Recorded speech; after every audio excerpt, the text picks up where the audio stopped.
বোৱাৰী মই আজি কিবা খাবলৈ পাম নে নাপাম দুপৰীয়া হ'লহি এতিয়ালৈকে একো এটা খাবলৈ যোগাৰ কৰা নাই তোমালোক দুজনীয়েনো কি কৰি আছা ৰাতিপুৱাৰ পৰা তোমালোকে নোখোৱা নাই মোক কিবা এটা খাবলৈ যোগাৰ কৰি দিয়া মা মই কৰিশ্মাক কৈ থৈ আহিছিলোঁ দেখোন আপোনাক কিবা খাবলৈ যোগাৰ কৰি দিবৰ কাৰণে তাই আপোনাক এতিয়ালৈকে একো দিয়াই নাই নেকি ৰ'ব মই তাইৰ ওচৰৰ পৰা আহোঁ এই বুলি কৈ প্ৰীতিয়ে জাইক কৰিশ্মাৰ ৰুমলৈ খৰধৰকৈ গ'ল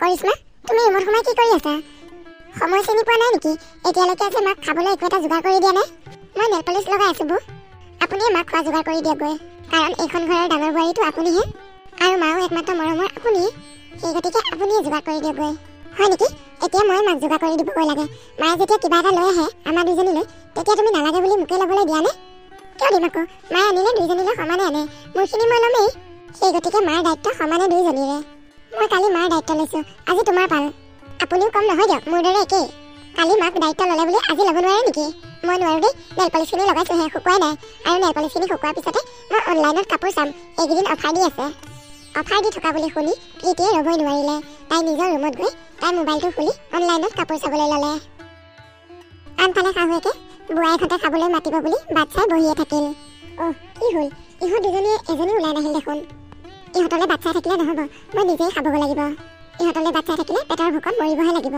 কম এলেহুৱা বোৱাৰীনে কাম কৰা ভয়তে নিজেও নাখায় লোককো খাব নিদিয়ে এই বুলি কৈ শাহুৱেকে নিজে নিজে ভাত বাঢ়ি ডাইনিঙত বহিল এনেকৈয়ে কিছু সময়ৰ পিছত ৰাতি হ'ল ৰাতি ডাইনিং টেবুলত আহকচোন আমি চাওঁ কি হৈছে প্ৰীতি কৰিশ্মা তোমালোকে এই ৰাতিৰ ভাত খোৱা বাচনবোৰ ৰাতিয়ে ধুই পেলাবা ৰাতিপুৱালৈ গৈ নথবা এই চোৱা বাচনবোৰ মা আপুনি চিন্তাই নকৰিব বৌয়ে সকলোবোৰ বাচন ধুই পেলাব মই ভাত বনাইছোঁ নহয় বৌয়ে বাচন বৰ্তনবোৰ ধুব নে কি কোৱা বৌ মই কিয় ধুম বাচন মই কি অকলে খাইছোঁ নেকি আৰু ৰাতিৰ ভাত তুমিহে বনাইছা গতিকে ৰাতিৰ বাচনবোৰ তুমিয়ে ধুবা বৌ মই মোৰ ভাগৰ কামখিনি কৰিছোঁ আপুনি আকৌ আপোনাৰ ভাগৰ কামখিনি মোৰ ওপৰত জাপি নিদিব কি মই মোৰ কাম তোমাৰ ওপৰত জাপি দিব খুজিছোঁ তাৰমানে তুমি কি ক'ব খুজিছা মই কাম চোৰ কৰিশ্মা মোৰ আকৌ মুখখন খুলি নল'বা কিন্তু কৈ দিছোঁ জানাই নহয় মোৰ মুখখন খোল খাব লাগিলে কি হ'ব তোমালোকে মনে মনে থাকিবানে কাম কৰিবলৈ মন যোৱা নাই নকৰিলেই হ'ল এনেই চিঞৰ বাখৰ কৰি কাজিয়া নকৰিবা মই একো কাজিয়া কৰা নাই তাইহে মোক জোকাই লৈছে মইহে জোকাই লৈছোঁ মইনো কি বেয়া কথাটো ক'লোঁ মই ভাত বনাইছোঁ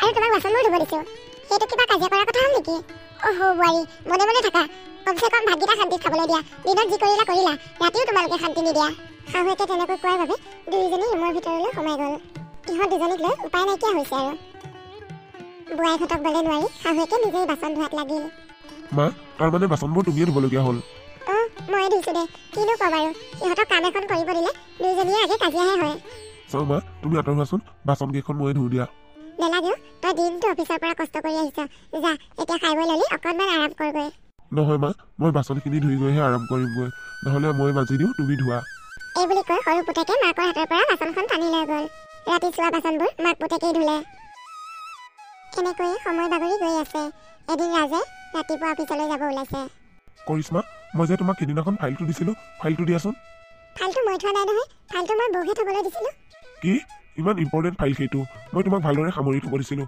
তুমি আকৌ বৌৰ হাতত কিয় দিলা মই বৌক ভালদৰে সামৰি থ'বলৈ দিছোঁ তুমি কি সামৰিব নাজানা নেকি বৌৰ হাতত দিলাগৈ যে কিনো ইমান ডাঙৰ কথাটো হ'ল বৌয়ে যিকোনো বস্তু এটা খুব সাৱধানে থয় সেইকাৰণে মই বৌৰ হাতত দিছোঁ যোৱা এতিয়া বিচাৰি লৈ আহাগৈ তাই বৌকৰ ওচৰলৈ ফাইলটো বিচাৰি গ'ল কি যে হ'ব নিজৰ ওপৰত সেই কোনো বিশ্বাস নাই ফাইলটো ভালকৈ থ'ব নোৱাৰিলে আকৌ ফাইলটো বৌৰ হাতত দিলেহে হয় বৌ মই যে তোমাৰ হাতত ফাইলটো দিছিলোঁ ফাইলটো দিয়াচোন ফাইলটো কি ফাইল তুমি মোক কেতিয়া ফাইল দিছিলা বৌ মই যে আজি কেইদিনমানৰ আগতে তোমাৰ হাতত ফাইল এটা ভালকৈ ৰাখিবলৈ দিছিলোঁ সেই ফাইলটো আকৌ মনত পৰিছে সেই ফাইলটো আমাৰ এওঁ যেতিয়া বাহিৰলৈ যাব ওলাইছিল তেতিয়া গোটেই বাকচৰ পৰা ফাইলবোৰ ওলাওঁতে দেখোন তোমাক মই নিজেই মাতি পেলাই ফাইলটো দিছিলোঁ তুমি পাহৰিলা তাই বৰ বিপাকত পৰিছে ফাইলটো তাইক যতনে ৰাখিব দিছিল গিৰিয়েকে তাই নাৰাখি বৌকৰ হাতত দিলে এতিয়া তাই দুধুৰ বুধুৰ বৌ ফাইলটো তুমি মোৰ হাতত দিয়া নাই ফাইলটো যদি মোৰ হাতত দিলা হয় মোৰ হাততে থাকিল হয় তুমি পাহৰিছা বৌ চোৱা তোমাৰ তাতে ক'ৰবাত আছে ভালদৰে চোৱা ফাইলটো নাপালে ৰাজে মোক আজি মাৰিব কি তুমি মোক চোৰ বুলি ভাবিছা নেকি তোমালোকৰ ফাইলটো ৰাখি মই কি কৰিম বস্তু এটা দিলে সাৱধানে দুঠোৱা এতিয়া মোক ধৰিবলৈ আহিছা সিহঁত দুজনীয়ে টান টানকৈ কথা পাতি থকা শুনি শাহুৱেক ভিতৰলৈ সোমাই আহিল কি হৈছে বোৱাৰী তোমালোকৰ কিবা সমস্যা হৈছে নেকি মা ৰাজে মোক ফাইল এটা থ'বলৈ দিছিল ফাইলটোত কিবা ইম্পৰ্টেণ্ট ডকুমেণ্টছ আছিলে ফাইলটো মই বৌৰ হাতত দিছিলোঁ বৌয়ে এতিয়া কৈছে বৌয়ে সেইটো মোক উল্টাই দিছিলে ফাইলটো এতিয়া মোৰ হাতত ফাইলটো নাই মই কি কৰোঁ বাৰু এওঁ যদি কেনেবাকৈ গম পাই ফাইলটো হেৰাইছে বুলি মোক দেখোন মাৰিব ঘৰৰ পৰা উলিয়াই দিব বোৱাৰী তুমি চিন্তা কৰি থাকিব নালাগে ৰাজে ফাইলটো পালে ক'ত পালে মা সেইদিনাখন ফাইলটো তুমি ডাঙৰ বোৱাৰীক দি খেদাওঁতে বোৱাৰীয়ে টেবুলৰ পৰা আনিবই পাহৰিলে মই কথাখিনি শুনি আছিলোঁ, সেইবাবে ফাইলটো মই ভালদৰে সামৰি থলোঁ। তোমালোকে দুজনী ইজনী সিজনী সিহঁত থাকোঁতে কামবোৰ সময়মতে কৰিবলৈ পাহৰা। এনেকৈ হ'লে ঘৰখনৰ বস্তুবোৰ এনেকেই খেলিমেলি হৈ থাকিব। আজি ফাইলটো, কাইলৈ হয়তো ইয়াতকৈ ডাঙৰ বস্তু খেলিমেলি হৈ যাব পাৰে। তোমালোকৰ দুজনীয়ে ইজনীয়ে সিজনী সিহঁত থাকোঁতে কেতিয়াবা ঘৰখন বৰ ডাঙৰ বিপদত পৰিব পাৰে। মা, মই কি ভুল কৰিলোঁ? এইটো মোৰ ভুল নহয় নহয়, এইটো তাইৰ ভুলহে। তাই গিৰিয়েকৰ ফাইলটো ভালদৰে থ'ব নোৱাৰে নেকি? তাই যেনিবা তোমাৰ হাতত দিলেই, তুমিনো ফাইলটো ভালদৰে সামৰি থোৱা হ'লে কি আছিলে? ফাইলটো যদি আজি ৰাজৰ নহয় প্ৰীতমৰ হ'ল হয়, তেতিয়া তুমি কি কৰিলা হয়? মা, মোৰ ভুল হৈ গ'ল, মোক ক্ষমা কৰি দিব। আচলতে সেইদিনাখন মই ফাইলটো জানি বুজিয়ে তাত থৈ আহিছিলোঁ, হেৰালেও হেৰাক বুলি। মই মনতে ভাবিছিলোঁ ফাইলটো যদি কেনেবাকৈ হেৰাই ৰাজে কৰিশ্মাক ঘৰৰ পৰা খেদি দিব। নাপায় দেই বোৱাৰী, নাপায়। সেইখিনি যদি তাইৰ লগত নহয় তোমাৰ লগত হ'লে তেতিয়া? মা, মই মোৰ ভুল বুজি পাইছোঁ। আজিৰ পৰা মই কেতিয়াও তেনেকুৱা কাম নকৰোঁ। মা, ময়ো আজিৰ পৰা কাৰো লগত কামৰ হিহা নালাগো, নিজৰ কাম নিজেই কৰিম। ঘৰখনৰ প্ৰতি মোৰো কিছুমান দায়িত্ব আছে, ৰাজৰ প্ৰতিও দায়িত্ব আছে। মই মোৰ দায়িত্বখিনি নিষ্ঠা সহকাৰে পালন কৰিম। মা, ময়ো আজিৰ পৰা কাৰো লগত কামৰ হিহা নালাগো, নিজৰ কাম নিজেই কৰিম। আজিৰ পৰা আমি দুজনীয়ে মিলা প্ৰীতিৰে থাকিম। তোমালোকৰ দুজনীয়ে কথাবোৰ বুজি পোৱাৰ বাবে মোৰ মনত বৰ ভাল লাগিছে। এনেকৈয়ে তোমালোকৰ দুজনীয়ে সদায় মিলা প্ৰীতিৰে থাকিবা। ঘৰখনৰ বহু দায়িত্ব আছে তোমালোকৰ ওপৰত। এই বুলি কৈ শাহুৱেক ৰুমৰ পৰা ওলাই গ'ল। এনেকৈয়ে সময় বাগৰি গৈ আছে। এনেকৈয়ে এদিন দুপৰীয়া গোটেই তিনিওজনীয়ে বহি কথা পাতি আছে। বাহ, গোটেই শাহু বোৱাৰীকেইজনী বহি কি কথা পাতাত লাগিছা? এইজনী হৈছে মালতীৰ একমাত্ৰ জীয়েক। মাজনী, তই আহিলি যে, একো খবৰ খাতি নিদিয়াকৈ আহিলি দেখোন। আহা আহা ভণ্টি, কিয় থিয় হৈছা? বহাহি আকৌ। মা, অহা কথা নাছিলে, ঘপককৈ আহিলো যে, সেইকাৰণে একো খবৰ নিদিলোঁ। আহা আহা, খবৰ নিদিয়াকৈ আহিলা আৰু। আজি তোমালোকৰ গোটেইকেইজনীয়ে মনটো খুব ভাল যেন পাইছোঁ। কিবা নতুন খবৰ আছে নেকি? নাই নাই, একো নতুন খবৰ নাই। তেনেহ'লে ইমান ফূৰ্তিত আছে যে নিশ্চয় কিবা কাৰণ আছে। আজি কিন্তু তোমালোকৰ হাতে পায়স খাম দেই, বহুদিন তোমালোকৰ হাতে পায়স খোৱাই নাই। ননন্দীয়েকক পায়সৰ কথা শুনি দুয়োজনী বোৱাৰীকে মুখলৈ চোৱাচুই কৰিলে। তোমালোকে একো নকলা যে মুখলৈ চোৱাচুই কৰিছা দেখোন। নাই নাই ভণ্টি, ক'তনো মুখলৈ চোৱাচুই কৰিলোঁ, হ'ব দিয়া বনাম। সিহঁতে আৰু বেছি কথা নাপাতি ভিতৰলৈ সোমাই গ'ল। মাজনী, তই একেবাৰে বৰকৈ খিনাই গৈছে দেখোন, মুখখনো সৰু হৈ গৈছে। কি হৈছে, তোৰ কিবা অসুবিধা হৈছে নেকি? কি ক'ম আৰু মা, মোৰ দুখৰ কথা তোমালোকৰ আগত ক'বলৈ বেয়াই লাগে। তোমালোকৰ পচন্দমতে বিয়া হোৱা হৈ ভাল আছিল। মই নিজৰ পচন্দমতে বিয়া হৈ বৰ মুখানি কৰিলোঁ। বিপ্লৱে গোটেই দিনটো মদেই খাই থাকে। আৰু মাকজনীও বহুত অত্যাচাৰী, ঘৰখনত এক ছেকেণ্ডো শান্তিত থাকিবলৈ নিদিয়ে। মাকৰ চিন্তাহে মূৰত সোমোৱাই ল'ম নে পুতেকৰ চিন্তাহে ল'ম, মোৰ মাথাটো একেবাৰে খুলি খুলি খাইছে। মাজনী, তই যদি ইমান দুখতে আছ, তেতিয়াহ'লে আমাক কোৱা নাই কিয়?